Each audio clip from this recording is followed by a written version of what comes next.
كيميتيو حارس النيل.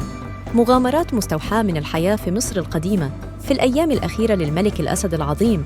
بنت الجناين والورود بتعيش مغامرات عجيبة بعدما بتتعرف على بستاني غامض عنده قدرات سحرية، لابس عباية من ورق الزهور والأشجار، بس جارها المحقق سنوحي بيبدأ يكتشف أسرار غريبة عن مخاطر بتحيط بالمملكة بإرشاد من كبير الحكماء. في الوقت ده بتظهر مجموعة غامضة اسمهم فرسان النيل، بينتموا لطائفة سوبك التمساح اللي بتحتفظ بعلوم ومعارف روحانية سرية، وبيقودهم فارس خرافي بيلبس قناع من ذهب ودرع تمساح.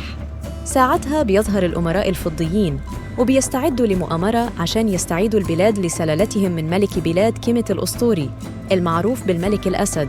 رواية كيميتيو حارس النيل للكاتب والروائي الدكتور هشام قاسم.